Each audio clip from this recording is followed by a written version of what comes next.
Boeing, forever new frontiers.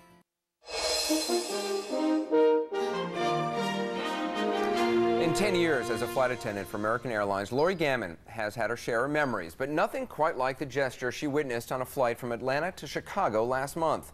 A dozen passengers in first class gave their seats to a group of soldiers returning from Iraq for 2 weeks of R&R. Lorrie joins us now from Dallas to talk about the experience. Lorrie, good morning. Good morning. How did this sort of random act of kindness times 12 happen?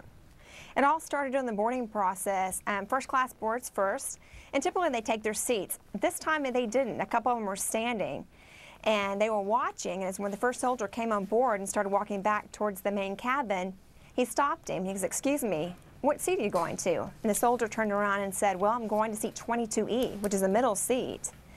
The first class passenger said, "No, you're not. You're taking my seat in 4A."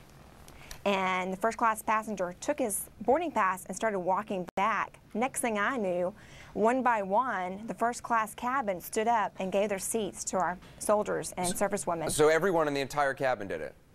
Everyone except for two. There were only 12 soldiers and there were 14 seats. The two remaining wanted to give their seats. Unfortunately, there were just no more soldiers. How'd you react to this? I mean, I know you see a lot on your plane. I don't think you've probably seen anything like this. Oh, we were very emotional. We started crying. It was very moving. We were very touched by it. How did the soldiers react? I mean, we're seeing a photo of them. They obviously seem to be enjoying the experience. They had a great time. They were a bit shy at first, didn't really know how to take it. It was just so unexpected.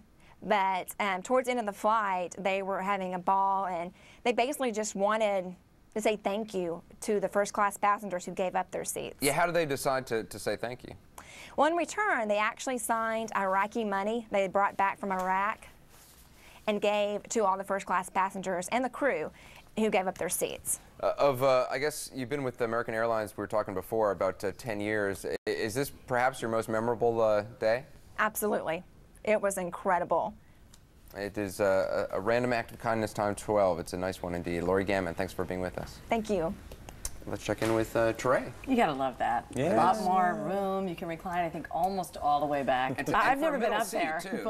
The guy gave up first class for a middle seat. That's tough. Yeah. That's a big sacrifice. Yeah. That's a big sacrifice. All right, the Trey experience. Yeah, Yet again. Yeah, well, we got more new words for the people. I love it when you have a sense of something, but there's no word for it, and then you find that new word that fills a void in the language. So there are so many voids in our language. There's so many. Yeah. There's so many. Like bling bling. Like bling bling. Well, there was, bling bling, which we started talking about yesterday. We got some emails. What does bling bling really mean? I think many people already know what it means, but it first means expensive or gaudy jewelry. It also means a flashy or kind of tasteless display of wealth. You can also say blinging or just bling. And bling bling is actually in many dictionaries. It was started by Southern rappers, and it